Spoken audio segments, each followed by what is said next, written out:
صحیح مسلم میں حدیث ہے کہ جو شخص کسی کاہن کے پاس، کسی نجومی کے پاس مستقبل کا پتہ کروانے کے لیے گیا تو 40 دن تک اللہ تعالیٰ اس کی نماز بھی قبول نہیں کرے گا. اتنا غصہ، الا ماشاء اللہ کہ وہ توبہ کر لے، وہ ایک الگ معاملہ.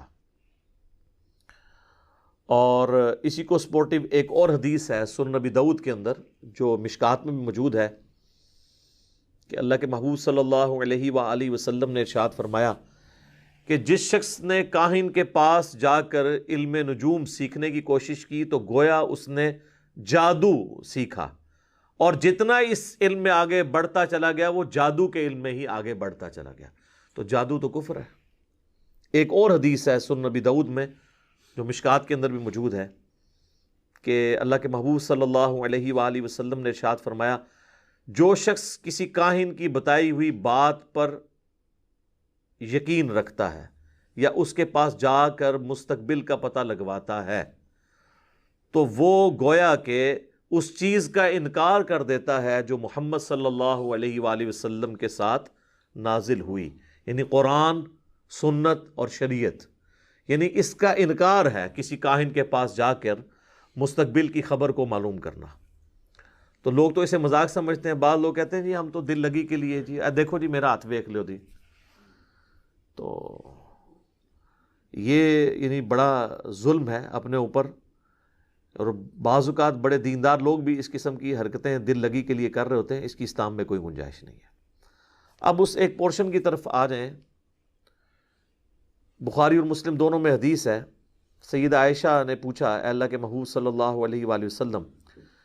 یہ جو کاہن خبریں دیتے ہیں ان کے بارے میں آپ کا کیا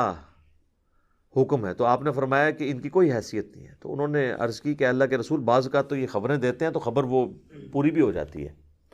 تو پھر آپ علیہ السلام نے فرمایا کہ ہوتا یہ ہے کہ یہ فرشتے جب اللہ تعالیٰ کے کسی حکم کو ڈسکس کرتے ہیں نا تو شیاطین ان میں سے اس کو اچک لیتے ہیں اور وہ کسی کاہن کے کانوں میں ڈال دیتے ہیں، اور پھر وہ کاہن 100 قسم کے جھوٹ ملا کر پبلک تک پہنچاتا ہے. تو اس میں سے جو ایک سچی بات ایسی ہوتی ہے جو انہوں نے چوری کی ہوئی ہوتی ہے اور باقی جھوٹ پر مبنی ہوتی ہے. اسی کی ایکسپلینیشن ایک اور حدیث میں ہے، وہ بھی بخاری اور مسلم دونوں کے اندر ہے بڑی ڈیٹیل کے ساتھ، کہ صحابہ کہتے ہیں ہم ایک دفعہ اللہ کے محبوب صلی اللہ علیہ وآلہ وسلم کے ساتھ بیٹھے ہوئے تھے تو اچانک آسمان پہ ایک ستارہ ٹوٹا. تو آپ نے فرمایا کہ زمانے جاہلیت کے اندر جب اس طرح ستارہ ٹوٹتا تھا، یہ جو میٹرائٹس ہیں یا شہاب ثاقب، تو تمہارا کیا نظریہ ہوتا تھا؟ تو انہوں نے کہا کہ ہم یہ سمجھتے تھے کہ آج کسی بڑے آدمی کی موت ہو گئی ہے یا کوئی بہت بڑی ہستی دنیا میں پیدا ہوئی ہے. تو نبی علیہ السلام نے فرمایا کہ نہ تو یہ کسی بڑے آدمی کی موت کی خبر دیتا ہے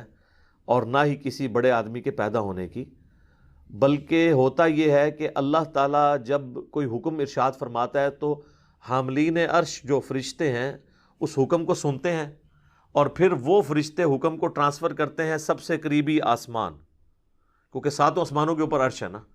تو 7ویں آسمان والے فرشتوں تک وہ ٹرانسفر کرتے ہیں اللہ تعالیٰ کا جو حکم ہے، اور پھر وہ فرشتے جو ہیں اس سے نچلے آسمان، اور کرتے کرتے جب آسمان دنیا کے فرشتوں تک وہ حکم آتا ہے تو اب آسمان دنیا کے قریب قریب تک تو جنوں کی رسائی ہے، اس سے اوپر نہیں ہے. تو وہ جب فرشتے آپس میں ڈسکشن کرتے ہیں تو اس میں سے کچھ شیاطین بھی اچک لیتے ہیں، اور وہ جب بھاگتے ہیں تو اللہ تعالیٰ کی طرف سے ان پر شہاب ثاقب پھینکے جاتے ہیں، ستارے ٹوٹ کے گرتے ہیں، مزائل داغے جاتے ہیں، اور اس طریقے سے ایک جن دوسرے کو ٹرانسفر کرتا ہے. کرتے کرتے بعض اوقات تھوڑا بہت نالج نچلے کاہنوں تک بھی پہنچ جاتا ہے جو 100 قسم کے جھوٹ ملا کر عوام کو بتاتے ہیں، ان میں سے پھر سچی خبر بھی ہوتی ہے. بعض اوقات تو یعنی مکمل طور پہ ان کے فتنے کو ایڈریس کر دیا جاتا ہے، اور بعض اوقات اللہ تعالیٰ آزمائش کے طور پر تھوڑی سی خبر زمین والوں تک بھی پہنچا دیتا ہے تاکہ دیکھیں کہ وہ اس کے اوپر کیا ریئیکٹ کرتے ہیں. جس طرح ہاروت اور ماروت جو علم سکھاتے تھے تو وہ پہلے ہی سورۃ البقرہ میں آیا ہے کہ وہ کہتے تھے کہ ہم فتنہ ہیں تمہارے لیے. اب وہ آئے تو اللہ کی طرف سے ہوئے تھے، لیکن یہ چیز دیکھنے کے لیے کہ اللہ تعالیٰ جانچتا ہے. شیطان کو بھی تو اللہ نے پیدا کیا نا ہماری جانچ کے لیے کہ کون اللہ کا راستہ اختیار کرتا ہے اور کون شیطان کا. تو اس حدیث کے اندر نبی علیہ السلام نے کلیئر کر دیا کہ یہ جو تھوڑا بہت کاہن خبریں دیتے ہیں نا تو یہ فرشتوں کی چرائی ہوئی خبریں ہوتی ہیں، باقی زیادہ تر اس میں جھوٹ ملایا جاتا ہے. اس لیے آپ دیکھتے ہیں کہ کئی ایک پریڈکشنز کرتے ہیں وہ صحیح بھی ہو جاتی ہیں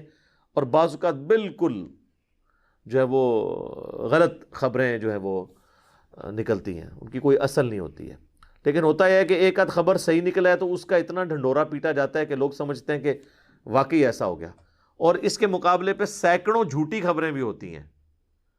جن کا ڈھنڈورا نہیں پیٹا جاتا, جو کہ وہ جھوٹی ہوتی ہیں, ثابت ہی نہیں ہوئی ہوتی, تو لوگوں نے اس کے اوپر کیا ڈھنڈورا پیٹنا ہے. اس وجہ سے یہ والی جو خبریں چونکہ عام ہو جاتی ہیں, لوگ کہتے ہیں جی وہ تو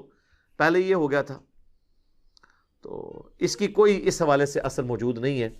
کہ کوئی کاہنوں کے علم کو یا ستاروں کے علم کو حاصل کرے اور اس کی بنیاد پہ یہ سمجھے کہ میں کوئی مستقبل پریڈکٹ کر سکتا ہوں. اس کی اسلام کے اندر کوئی حیثیت نہیں ہے.